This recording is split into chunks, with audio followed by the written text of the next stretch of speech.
opportunity to thank our sponsors for In the City con Christi. And today we have Urbe University, La Ceiba Tire Shop, and Elite Press Dry Cleaners. Thank you for investing in the greatest place to live, work, learn, and play, Doral. Hello, Doral. We're back for another episode of In the City con Christi. This is our third season, and we're kicking off Women's Month with an incredible female leader in our community. Today, I have the great honor of having with us Miami-Dade College first female president, Madeline Pumariega. Thank you, Madam President, for being with us today. Thanks, Mayor, for having me. Yes. I'm happy to be here. No, we're so happy to have you. This is, I think, an incredible opportunity for Women's Month to talk about not just what's happening in the college, because I'm a huge advocate for Miami-Dade College. I am an alumni, a proud alumni, but I think what you have done for the university has just extremely elevated its potential, its recognition, and we got to get people excited about what's coming in Miami-Dade College. So I'm really, really pleased that you accepted our invitation to be here today so we can talk a little bit or a lot about what's happening at MDC.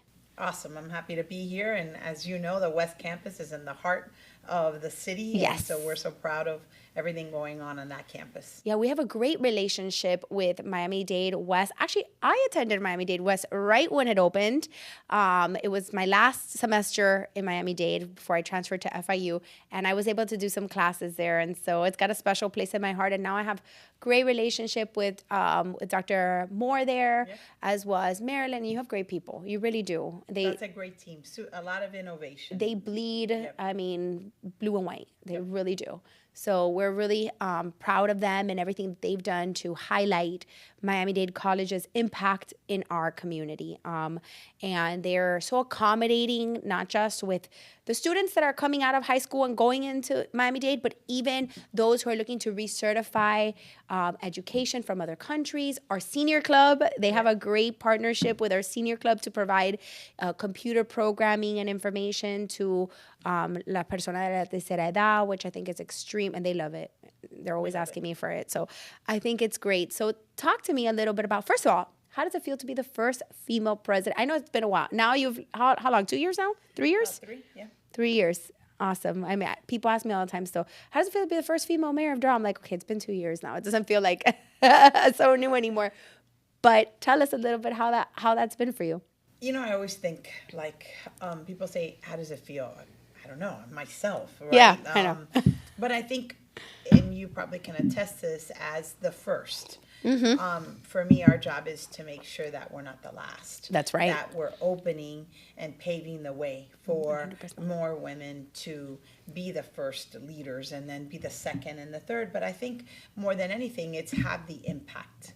I didn't set out to be the first. I was, the first female Hispanic chancellor for the Florida college system. And people in Tallahassee would say, how does it feel to be the first? To me, I always think about how it feels to have the impact. Yeah. And then leading through the lens of being a woman, I think that I see things differently through my own experiences. Yeah. And I would hope that that's then the things that we do in creating a culture of care at the college, making sure that we're looking at students in a holistic way, that we're providing those support services. And it's not to say that a man wouldn't, but I think it's, again, through our lens. And what a role model we are. 60% of the students enrolled at Miami-Dade College are women. Yeah. And so I think you can't believe what you don't see. Right. And to see it, you can believe it about yourself. Yeah, that's great. I couldn't agree more. And what a wonderful way to put it, right? And so I very much can relate to that feeling, right? It's like, well, how does it feel? Well, I don't know. It feels like me. It feels like, it's like what I've worked for this entire time. And so I can absolutely relate to that, that perspective of what we're doing to pave the way for others. And then I agree. I mean, I wouldn't be able to do what I do without my husband, right? And like strong men around me and behind me and pushing me. But I also think that there's just a different sense of how we do things as women and a certain empathy that's brought to it. Not that a man can't have it, right. But I always say it's that attention to detail that sometimes is so forgotten that makes it just a little bit, gives it the woman's touch, right? And they love it too. Yeah. They love to have that woman's touch. And can I tell you, I absolutely see it in Miami-Dade College. I absolutely see that woman's touch. I don't know what it is about the excitement of people wanting to be a part of everything you're doing. And I talked to you a little bit about this before we started recording, is that there's still that little bit of stereotype that happens. And I told you I'm gonna ask it because I think it's important to talk about it. I talk to college students, to high school students, and I said, where are you going to college? And they're like, well, I'm gonna go to Miami-Dade first. And then like they didn't get into anything else. And I was like, but why are you, what's that frown? Turn it upside down. It's like, it's an exciting place to be. And if you really get involved in the student life, which you all have created now, I think more than when I was there, that has really changed the spirit of the college and the campuses. I think so. I think, I went to Miami-Dade College on a basketball scholarship. So I think what we're doing with elevating athletics is helping that too. that. Yeah. I think what we're doing with dual enrollment, so many of our students are now taking dual enrollment while in high school, which is a savings directly to families. Yep. Last year we had 12,000 students take dual enrollment courses, which was about a $17 million savings to families. That's that incredible. Are accelerating. But I think sometimes parents want their students to get, or their children to get admitted to Harvard and MIT and Cornell and all of those. And I think that sometimes we feel, in a good way, Dade is always there. Mm-hmm. And I think that's always good, right? Yeah. Because we're the community's college. Yeah. With that also comes is you're always there. Right. Right. And so I think, that's changing, especially with our successful alumni.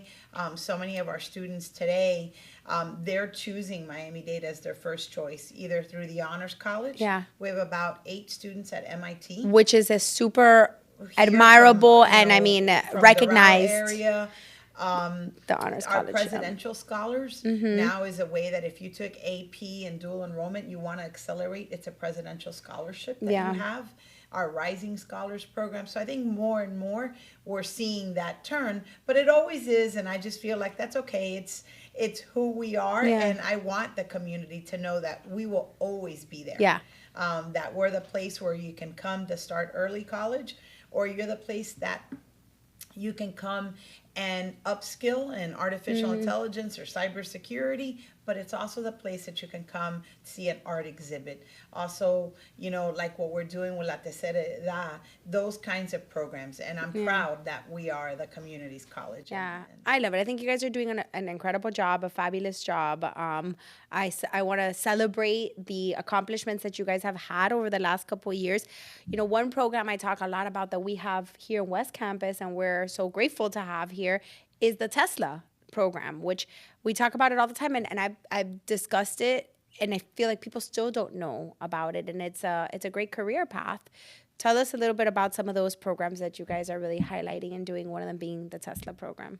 Well, the first, the Tesla program and that partnership, if you go into that lab, there's 5 or 6 Teslas there, and the students are working on a curriculum built with Tesla, and they get hired and they go through an apprenticeship program with Tesla. And we took that program that's here only, the Tesla lab can only be at the West Campus, but we partnered with Bean Automotive. We're on the 3rd cohort that the students can go through the same exact program with Bean Automotive and earn while they're learning.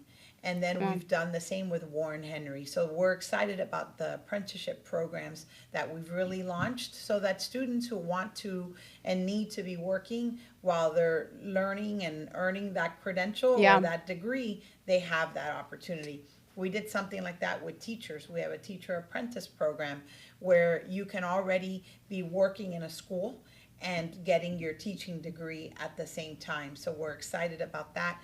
And we have a great partnership with Apple at the Nexus Lab right here at West. And That's so awesome. You can come in, and we've created curriculum alongside Apple. And there you can also do the partnership with Amazon Web Services, where you can come in and get your certificate, your associates, and end up getting hired by AWS. So those are the programs we're excited about, and especially artificial intelligence. Yeah, and I think what's extremely important about these programs is they're almost guaranteed jobs as soon as you graduate. I mean, they're pretty much guaranteed open career paths for these students that are widely needed and right within the scope of what we're seeing, technology and those industries flowing to, right? You're seeing more people choose these. 100%. You think about, we just did a partnership in our Construction Trades Institute with Mass Tech. You go through the 4-week program and you're hired at $23 Yep. an hour. But we want you to continue, because that's a job. How do you build out your career? Right. And with artificial intelligence, the same. We were the first in the state and in the country with a college credit certificate, also an associate's degree, 2 years and you're out and you're employed, or a bachelor's in applied With in science AI. in AI. Yeah. And so we're leading the country there with 2 other colleges in developing the curriculum framework. And I like to say, I get colleagues that come and they're like, oh, how'd you do the AI? I go, we started in 2021. Fascinating. So no one's really thinking about AI. We had 500 of our faculty, including many here at West, go through AI training. Fascinating. I think it's great. It's you're ahead of the curve, innovative, and I think it's what gets students excited. So I that's think so too. I think more and more students, again, people ask me all the time, is college for everyone? Look, certainly artificial intelligence has democratized information, but not knowledge. And don't forget, we're in a knowledge economy. Yep. And knowledge is premium, and I think that's the role of education. It just doesn't have to be a 4-year, straight private. Of the 125,000 students that study at Miami-Dade College, less than 2% take on any debt whatsoever. Wow. So you can come, get that quick degree, get the job, and not have any debt. Wow, that's great. And I think that that's something people are more cognizant of too now when they're choosing where to go to school. Am I really cut out to go to a 4-year university, let's say? Am I really going to go off and get a master's? Is the career path I'm choosing, does the benefit of going into student debt weigh out, the outcome? So I think that that's all wonderful too. And I think people are very, they're conscious. They're right? conscious of it ask now. Those questions, Yes. right? And so yes. I think that's important. There is a lot of tools and resources available to people who want, who need financial support or aid. The city of Doral, we have the endowment fund too. So I think there is a lot of resources available to people who may need it. I think that's the one thing that I would just leave you with that. If you want to go to college, if you want to get that degree, don't let the financial get in the way. Right. Come to Miami-Dade College and we're going to find a program Solution. that's going to help you, whether it's working with the city and those endowment scholarship programs, whether it's working with Career Source or our own MDC foundation. But we're always looking at creative ways to make sure that we give students a scholarship to study. You have a very, very important project this year that you guys have been working on. Tell us a little bit about the Freedom Tower. So the Freedom Tower turns 100 in July. It started out in 1925 as Miami's tallest skyscraper, if you can imagine that. Yeah. Today it doesn't look that way with all of the other tall buildings. But it was Miami's first newspaper, actually, when it was built, inspired by Segovia architecture. Yep. But in 1961 through 1971, it was a refugio, Right. where my mom and dad were processed when they came from Cuba. And it stands today as a beacon of hope and opportunity for Venezuelans, for Hondurans, for everyone who comes in search of freedom. And freedom is hope and opportunity. Yeah. So we will open it back up with a beautiful exhibit called Libertad, which is the journey of hope and opportunity, and it'll reflect everyone in our community that comes here looking for freedom.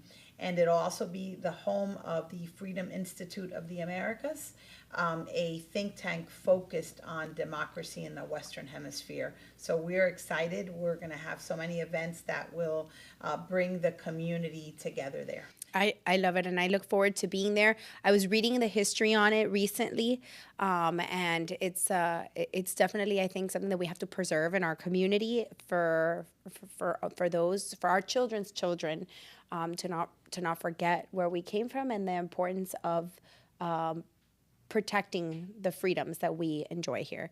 Yeah, So, speaking about children, we've partnered with Operation Pedro Pan. Yes. And we will have an exhibit there that will honor so many children, the thousands of sacrifices children that, came here at 13 years old, and what their accomplishments have been. So we're going to also be doing that and partnering with them. Well, we're very happy. We're very proud of it. We're very happy to be able to be a part of it and to experience that. So congratulations on the 100 years of the Freedom Tower and what you guys are doing to preserve it. Thank you. Thanks. Which is great. Well, I want to talk a little bit about Madeline también on the personal side, if you're comfortable with that. So you were recognized as Forbes 50 under 50. Yes. All right. Tell me how that felt. I joked with everybody in the office when we got the notice. I'm like, how does a girl from Hialeah who grew up in Fango Factoria and make it to Forbes? And so, yes, it's one of those moments. My daughter, Alyssa, was like, Mom, this is so cool. Yeah, it is. I was like, yeah, I think so.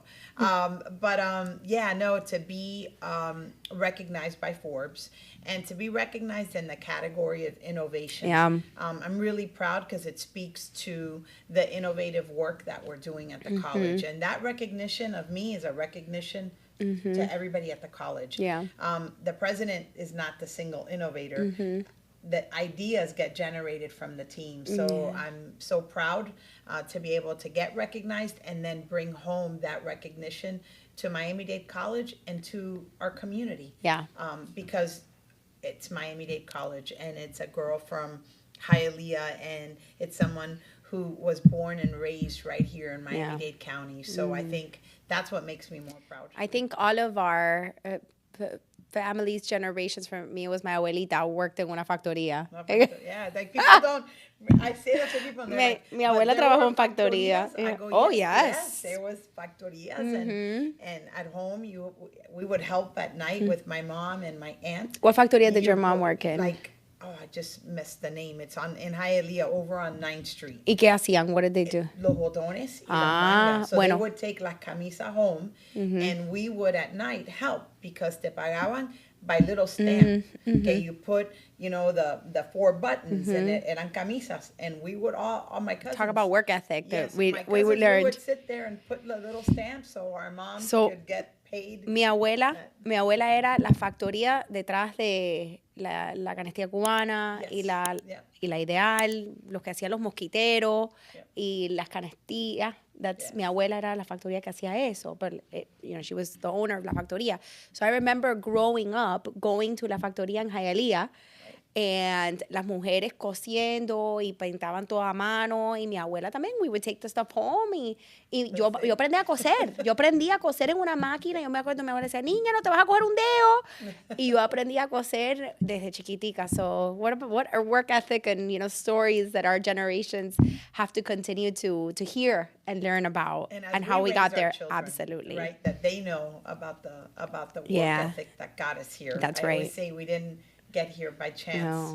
No. We got here with hard work and only in the American dream do you get the opportunity and then be able to, like you, be here as the mayor of this great city and for me to lead the college. I always tell people I don't think my grandparents ever thought coming to this country like, mi nieta un día. I think they always came with the idea that it was the land of the place where it could happen. Right? Like the potential, the opportunity, but I don't think they ever sat there and said, no, porque un día. And so they're so proud of being able to see that, as I'm very sure your parents are, to see you in the role that you're in and the lives that you're impacting every single day. Those that you know and those that you don't even know you're impacting. So my mom was a teacher, so I saw firsthand, and something that makes me really proud is when I'm in the community, they say, was Señora Pumariega from James H. Bright Elementary your mom? I was like, yes. That's teacher. So nice. Like, oh my God, that's awesome. Beautiful, beautiful. So you guys are impacting students and young minds for many generations to come. So awesome. And your daughter, did you want to go an education route or? No, I don't think so. I think, she's, I think she wants to go into law. She's good for her. Political science, and then we'll see. She's got the... Tell her to stay away from the politics. The hard work she has. she's been working always, so I think I don't want to good. discourage any young women from getting into politics. I'm joking, but it's not easy. It's not easy. It's not easy. But wait, we deal with politics at every industry and every corporation, so I don't even know what I'm talking about. In marriage and everything, there's politics. So It's the art of compromise. it sure is. Yes, art of absolutely. Absolutely. Well, it was such a pleasure to have you and be able to talk with you in this Women's Month.